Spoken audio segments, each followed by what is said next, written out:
Sahabat Undiksa, salam harmoni.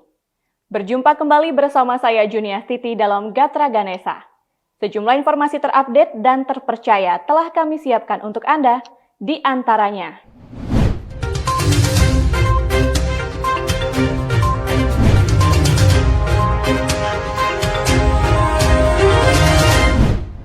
Dari kawasan Udayana, lantai 2 Gedung Rektorat Universitas Pendidikan Ganesa, saya Juniastiti mengucapkan selamat menyaksikan.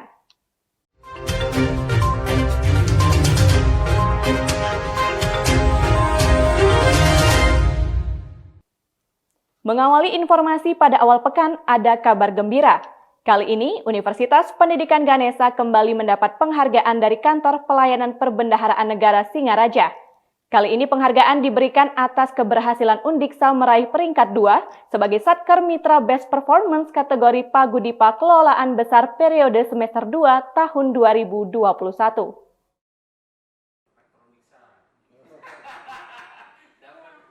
Penyerahan penghargaan ini langsung dilakukan oleh Kepala KPPN Singaraja Jordan kepada Rektor Undiksa Inyoman Jampel Rabu pekan lalu. Kehadiran Jordan juga sekaligus untuk menyampaikan perpindahannya ke Kantor Wilayah Direktorat Jenderal Pajak Sumatera Utara. Jordan dipercaya sebagai Kepala KPPN Singaraja selama 2 tahun 10 bulan. Ia memberikan apresiasi atas pelayanan kinerja dan sinergi dengan Undiksa. Pria berdarah Batak ini juga mengapresiasi berbagai capaian Undiksa, khususnya dalam pengelolaan keuangan. Jordan berharap Undiksa semakin besar, program studinya semakin beragam, dan juga mendapat predikat sebagai universitas terbaik di dunia. Selain itu, semakin banyak alumni yang berkarya di tingkat nasional menjadi salah satu pengambil kebijakan. Sementara itu, untuk pengelolaan keuangan, diharapkan dapat berjalan konsisten dan juga tetap mengupdate masalah IT serta tetap memperhatikan ketentuan-ketentuan dari Kementerian Keuangan dan Kementerian Pendidikan Kebudayaan Riset dan Teknologi. Harapannya kami berharap Undiksa semakin besar, program-program studinya juga semakin bisa beragam dan juga mendapat peringkat universitas di tingkat dunia yang bisa makin naik, dan harapannya banyak alumni Undiksa yang makin berkarya di tingkat nasional menjadi salah satu pengambil kebijakan. Ya, kalau untuk pengelolaan keuangan ada masukan, Pak? Untuk pengelolaan keuangan kami berharap jalankan konsistensi, kompak, dan juga tetap mengupdate masalah IT dan juga tetap diperhatikan juga ketentuan-ketentuan yang ada di Peraturan Menteri Keuangan bersama juga dengan Peraturan Menteri Pendidikan Kebudayaan. Ya. Sementara itu, Rektor Undiksa Profesor Inyoman Jampel memberikan apresiasi atas dukungan KPPN Singaraja, khususnya di masa kepemimpinan Jordan dalam memberikan pendampingan pengelolaan keuangan. Undiksa telah menunjukkan hasil yang sangat signifikan, seperti dalam nilai kinerja anggaran tahun 2021 sebagai terbaik pertama kategori Badan Layanan Umum dan terbaik ketiga dalam sistem akuntabilitas kinerja pemerintah. Lebih lanjut disampaikan, Undiksa juga berhasil menjadi yang terbaik dalam pelaksanaan pembangunan dengan dana bersumber dari Surat Berharga Syariah Negara SBSN tahun 2021. Data tersebut untuk pembangunan laboratorium kesehatan terintegrasi. Capaian ini salah satunya tidak lepas dari pendampingan pengelolaan keuangan dari KPPN Singaraja. Pada pertemuan itu, Rektor yang terkenal humble ini berharap Jordan semakin sukses dan semakin mampu meningkatkan kualitas kerjanya. Pengelolaan kinerja anggaran Undiksa itu memang menunjukkan peningkatan yang sangat signifikan. Seperti di dalam nilai kinerja anggaran itu kita berada di peringkat 1 nasional. Demikian juga dalam sistem akuntabilitas kinerja instansi pemerintah kita berada di tingkat 3 nasional. Nah, oleh karena itu tidak salah juga dari KPPN Buleleng ya, dan ditangani juga oleh Kanwil DJPB Provinsi Bali memberikan penghargaan kepada Undiksa, yaitu terkait dengan best performance mengenai Pagudipa Besar Universitas Pendidikan Ganesa. Memang di antara satker-satker yang di bawah KPPN Singaraja itu memang dana PNBP-nya yang paling besar itu adalah di Universitas Pendidikan Ganesha. Tetapi ya dengan dana yang besar itu kita bisa mencapai dalam artian pengakuan-pengakuan di dalam pengelolaan kinerja dan anggaran oleh pusat. Nah berikutnya juga apresiasi dari Pak Jordan kepada Undiksa di dalam pelaksanaan SBSN, pembangunan Fakultas Kedokteran dari Surat Berharga Syariah Nasional, itu kita juga bisa menduduki posisi terbaik di antara 11 perguruan tinggi yang mendapatkan SBSN. Cuman di tahun berikutnya itu memang harus jeda dulu, dan asmkara alhamdulillah nanti kita bisa mendapatkan lagi SBSN di tahun yang akan datang. Karena kemarin kita dapat di tahun ganjil, maka kita berharap di tahun ganjil yang akan datang kita bisa mendapatkan lagi bantuan SBSN. Kita akan prioritaskan untuk pembangunan rumah sakit pendidikan. Sekali lagi dalam kesempatan yang berbahagia ini saya berikan apresiasi setinggi-tingginya kepada Pak Jordan atas kinerja memimpin KPPN Singaraja, dan selalu kita berdoa untuk kesuksesan Pak Jordan meniti karir dimanapun nanti ditugaskan oleh negara. Humas Undiksa melaporkan. Undiksa mengusulkan pembukaan program studi keperawatan, program sarjana, dan pendidikan profesi keperawatan. Usulan ini divisitasi oleh tim dari Direktorat Kelembagaan Kementerian Pendidikan, Kebudayaan, Riset, dan Teknologi Kemendikbudristek, serta Lembaga Akreditasi Mandiri Perguruan Tinggi Kesehatan LAMPTKes. Visitasi ini dilakukan pada Jumat pekan lalu.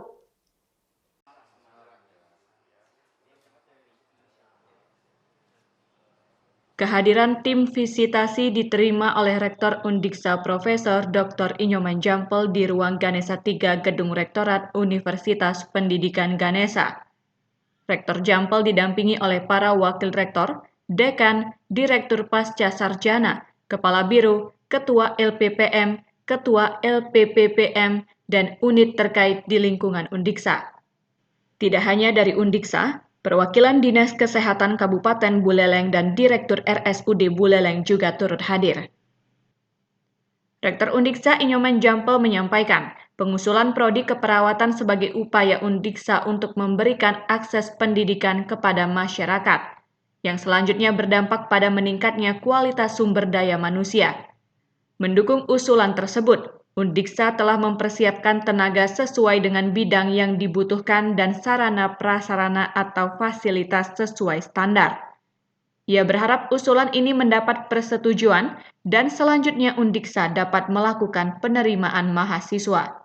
Ditambah ada 5 orang dosen baru yang sebentar nanti akan kita serahkan gaji PNS-nya, itu ada 5 dosen baru untuk di prodi keperawatan. Itu mungkin tambahannya, tapi silakan nanti Bapak Ibu ya dari Fakultas dari kelembagaan untuk melihat lebih jauh secara fakta tentang kondisi di calon prodi keperawatan dan pendidikan profesi Mas.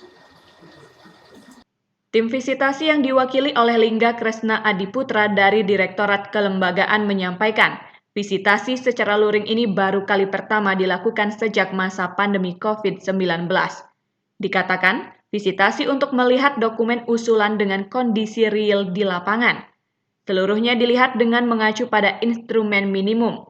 Hal ini berbeda dengan asesmen lapangan yang penilaiannya berfokus pada penyelenggaraan program studi.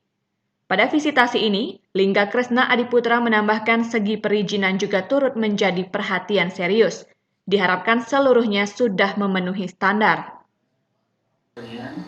Yaitu kita mengecek, memotret kembali di lapangan apakah Bapak Ibu yang sudah teruskan di dalam instrumen ini sudah sesuai dengan standar minimum atau bahkan lebih Bapak Ibu. Lalu di evaluasi lapangan ini juga kami harapkan adanya diskusi mungkin nanti ke kami kepada tim evaluator dalam rangka menyelenggarakan program studi ketika diberi izin menjadi program studi yang baik dan mungkin bahkan menjadi kedepannya. Usai melakukan pertemuan, tim visitasi langsung meninjau fasilitas di Fakultas Kedokteran serta melakukan wawancara secara personal dengan para calon dosen dan tenaga lainnya. Humas Undiksa melaporkan.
Gatra kali ini datang dari Lembaga Pengembangan Pembelajaran dan Penjaminan Mutu Undiksa.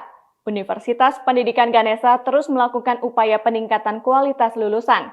Salah satunya dengan meningkatkan kompetensi pedagogi para dosen. Upaya ini dilakukan melalui kegiatan workshop pada Kamis pekan kemarin di Ruang Ganesha 3 Rektorat Undiksa.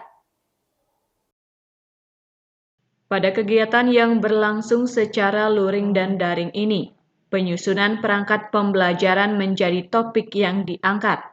Materinya terdiri atas proyek Case and Problem Based Learning. Narasumber yang dihadirkan adalah Agus Nugroho dari Universitas Gadjah Mada dan Profesor Dr. Ninyoman Parwati dari Universitas Pendidikan Ganesha. Kegiatan ini dibuka oleh Ketua Lembaga Pengembangan Pembelajaran dan Penjaminan Mutu Undiksa Profesor Dr. Imadi Ardana. Ardana menyampaikan peningkatan kualitas lulusan menjadi perhatian serius oleh Undiksa. Diharapkan lulusan menjadi orang yang unggul, kompetensi yang tinggi dan memiliki karakter yang baik. Hal itu tercermin dalam indikator kinerja utama perguruan tinggi, yaitu mampu mendapatkan pekerjaan yang layak, mampu melanjutkan ke pendidikan yang lebih tinggi, dan mampu menciptakan lapangan kerja melalui wirausaha. Dalam rangka mewujudkan itu, Ardana menegaskan harus didukung dengan dosen yang unggul, memiliki kompetensi yang baik, baik pedagogi, sosial, dan lainnya. Kegiatan workshop ini diharapkan menjadi media untuk mewujudkannya. Jadi dosen itu unggul dalam artian setidaknya kompetensi yang dimiliki harus dikuasai dengan baik. Baik itu kompetensi pedagogik, kemudian sosial, kompetensi yang lainnya. Silakan. Jadi dipahami dengan baik. Dalam kegiatan ini, pada kegiatan ini kita mencoba untuk mendiskusikan sesuatu hal, baik itu project based learning, case method maupun problem based learning. Itu kita akan diskusikan dengan harapan untuk bisa kita menambah wawasan terkait dengan atau menambah kemampuan di bidang kompetensi pedagogik. Nah, ini tercermin di IQ7 juga dijelaskan bahwa bagaimana kelas yang kita terjadikan di perkuliahan adalah kelas yang kolaboratif dan responsif atau partisipatif. Itu yang diharapkan. Materi yang diberikan pada workshop ini adalah untuk membangun kelas yang kolaboratif, responsif atau partisipatif. Kemampuan ini sangat penting dimiliki oleh para lulusan terlebih di era teknologi. Humas Undiksa melaporkan. Siapa yang tidak kenal dengan kawasan wisata yang satu ini? Lovina merupakan objek wisata menjadi salah satu daya tarik wisatawan mancanegara di kawasan Bali Utara. Objek ini menawarkan keindahan pantai pasir hitam maupun bentangan pegunungan atau dikenal kawasan ini sebagai kawasan Nyegar Gunung. Hadirnya objek wisata Lovina tidak lepas dari kiprah Ana Agung Panji Tisna, seorang tokoh dengan pemikiran luar biasa untuk membangun tanah Bali. Ia pun diakui sebagai Bapak Pariwisata Bali.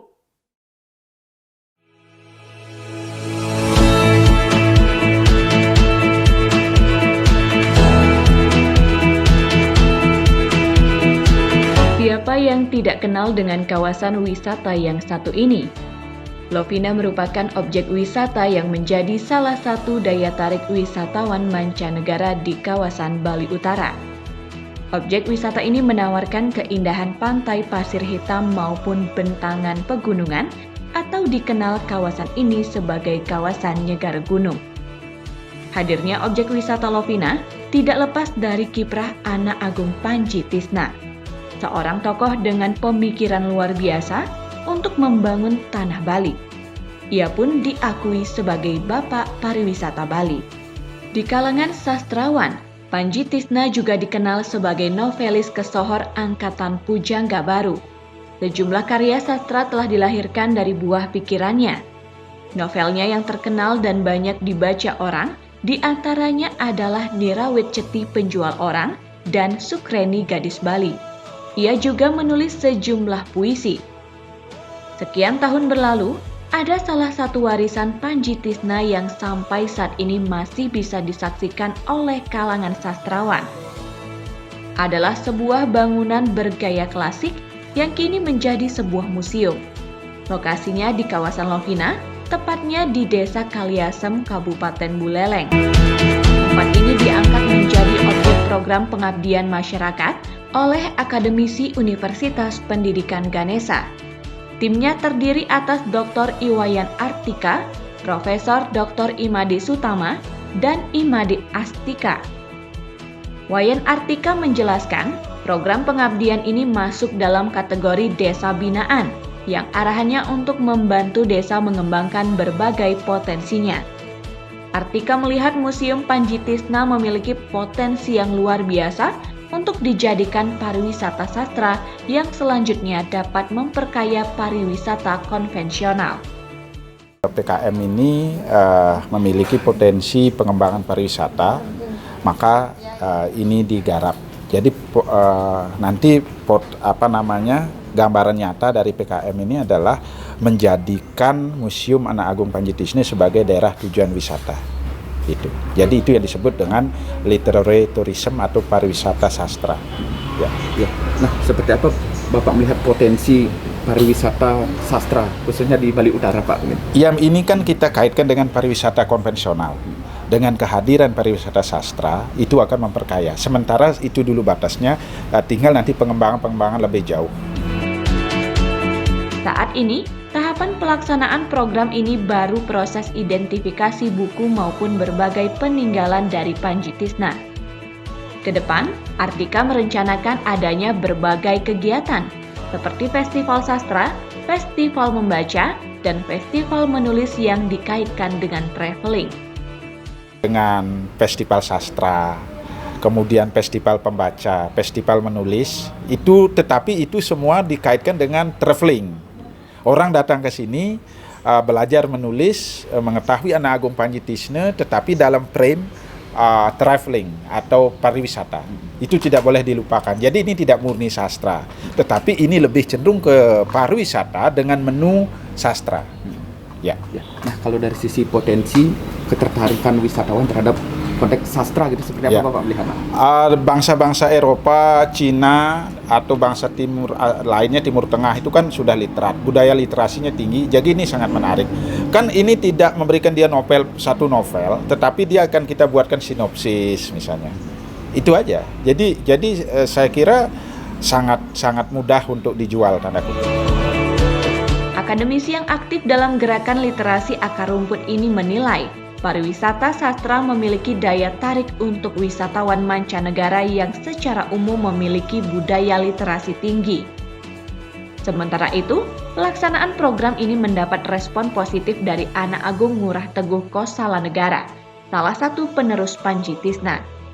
Ia berharap museumnya dapat semakin berkembang dan mampu memberikan warna bagi pariwisata, khususnya di kawasan Lovina.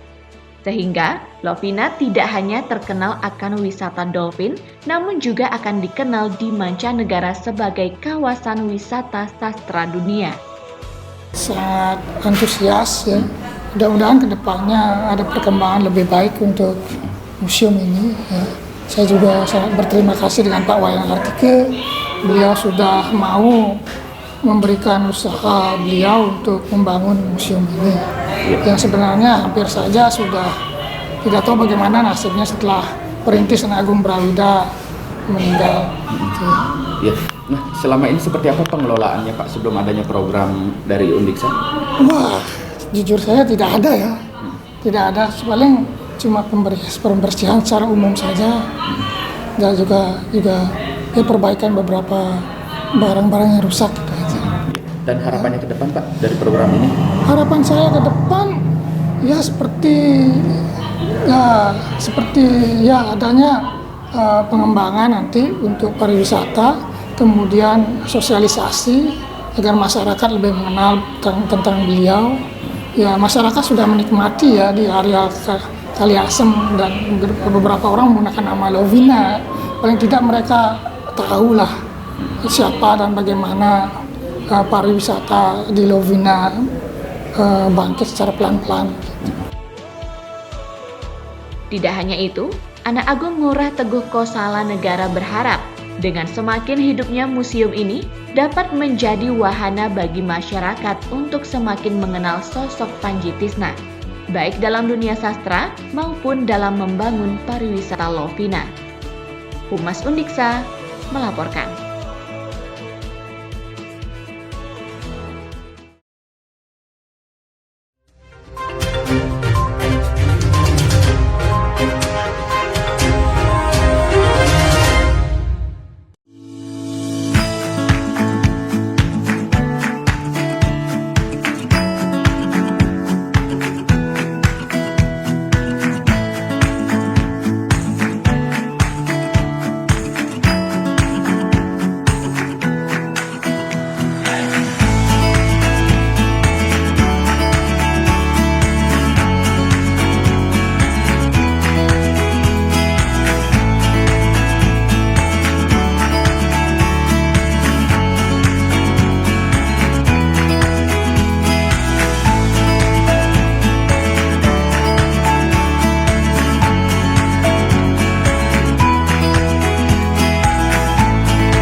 Sahabat Ganesha, kali ini sajian seni budaya datang dari salah satu desa tua yang ada di wilayah Banjar Buleleng. Ia adalah Desa Cempage. Desa ini merupakan salah satu desa Baliage dari 5 desa tua di Kecamatan Banjar Buleleng. Desa Baliage tidak saja dikenal sebagai desa tua, namun juga gudangnya tarian sakral yang masih lestari hingga saat ini. Salah satunya tari jangkang, baris jojor, dan baris dabdab. Penasaran dengan tarian sakral yang satu ini? Berikut kami sajikan untuk Anda. 5 desa tua atau yang sering dikenal dengan Desa Baliage hingga saat ini masih mempertahankan seni dan budayanya. Baik rumah tuanya hingga budaya warga yang hingga saat ini masih mengeluti anyaman bambu. Tidak itu saja, salah satu desa di Baliage hingga saat ini masih melestarikan tarian sakralnya. Setiap di Hari Raya Besar Hindu, warga Desa Cempage di Kecamatan Banjar Buleleng memiliki tarian sakral. Salah satunya seperti tari jangkang, tari baris jojor atau nyawi, serta tarian baris dabdab ini selalu dipentaskan oleh warga setempat. Tarian jangkang salah satunya. Tarian sakral ini harus dipentaskan oleh puluhan anak-anak desa yang baru berumur 10 tahun. Tarian yang satu ini harus ditarikan oleh anak laki-laki yang telah mengalami tanggal pada giginya sebanyak 1 kali. Dengan busana tarian yang sederhana dengan penuh warna, dengan lincah ditarikan oleh kelompok anak di desa ini. Tarian jangkang ini tidak sembarang dipentaskan dan harus dipentaskan di dalam areal pura desa setempat. Dengan gamelan sederhana yang berbeda dengan gamelan Bali lainnya ini, mengiringi ketiga tarian sakral khas Desa Cempage.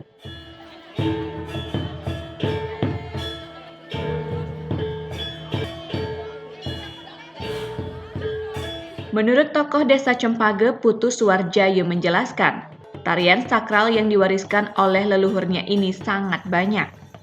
Hingga saat ini, ada sebanyak 11 tarian sakral yang bertahan di desanya.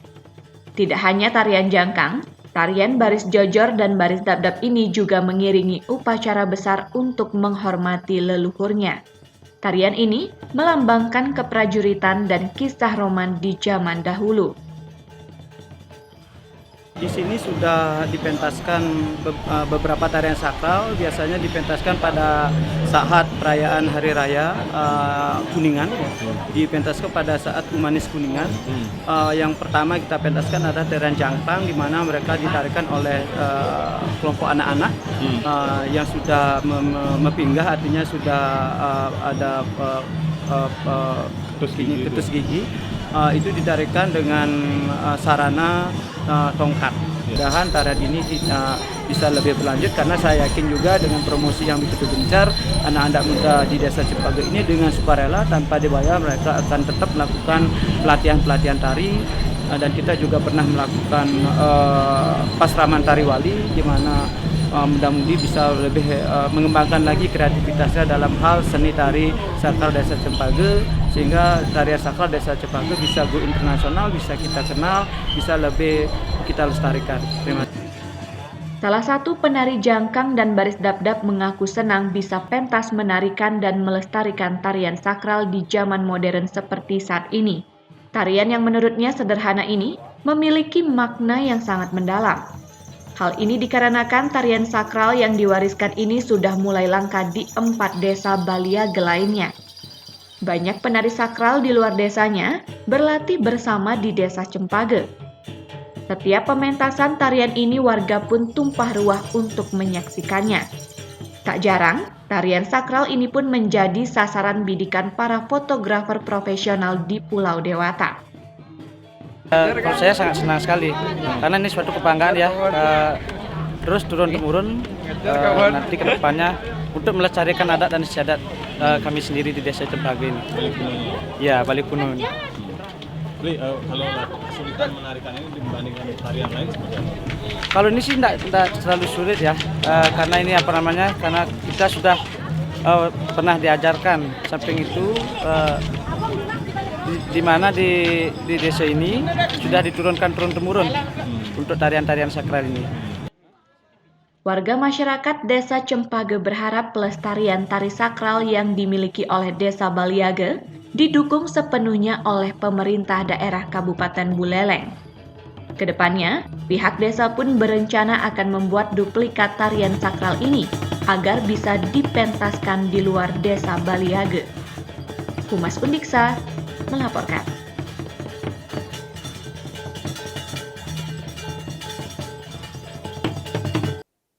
Informasi tadi sekaligus mengakhiri perjumpaan kita dalam Gatra Ganesha.